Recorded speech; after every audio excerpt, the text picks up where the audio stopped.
இன்றைக்கி morning breakfast and lunch menu என்னென்னு பார்க்கலாம். மார்னிங் பிரேக்ஃபாஸ்ட்டுக்கு பூரி தான் வந்து பண்ணலான்னு பிளான் பண்ணியிருந்தேன். ஸோ அதனால் டைம் ஆகிடுச்சு அப்படின்றதுனால இந்த பூரி மேக்கரில் வச்சு இந்த மாதிரி ப்ரெஸ் பண்ணி எடுத்தோம் அப்படின்னா ரவுண்ட் ஷேப்பில் உங்களுக்கு தின்ன அழகாக வந்துடும்.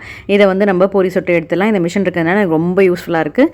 ஸோ பூரிக்கு மட்டும்தான் வந்து இதை நம்ம யூஸ் பண்ண முடியும், சப்பாத்திக்கு யூஸ் பண்ண முடியாது.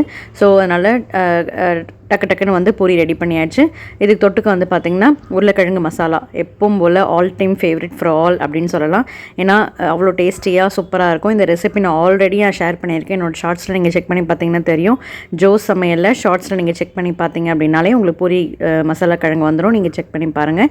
மதியானம் லஞ்சுக்கு வந்து சுட சுட சாப்பாடு எல்லா காய்கறியும் போட்டு சூப்பரான சாம்பார், மாங்காய், கத்திரிக்காய், முருங்காய், கேரட்டு, பீன்ஸு, அவரைக்காய் எல்லாமே போட்டு சாம்பார், உருளைக்கிழங்கு வந்து மசியல் பண்ணியிருக்கேன். நெக்ஸ்ட்டு பீன்ஸ் தேங்காய் போட்டு பொரியல், நெக்ஸ்ட்டு சுட சுட மெதுவடை, அண்ட் தென் வந்து பால் பாயசம், சேமியா போட்டு பால் பாயசம். ஸோ சிம்பிளான பாயசம் தான், பட் டேஸ்ட் வந்து சூப்பராக இருக்கும். இதில் மில்க் மேட் ஆட் பண்ணியிருக்கேன். நெக்ஸ்ட் வந்து ஃபைனலாக பார்த்திங்கன்னா அப்பளம். இந்த வீடியோ பிடிச்சிருந்தா லைக் பண்ணுங்கள், கீழே கமெண்ட் பண்ணுங்கள். தேங்க்ஸ் ஃபார் வாட்சிங்.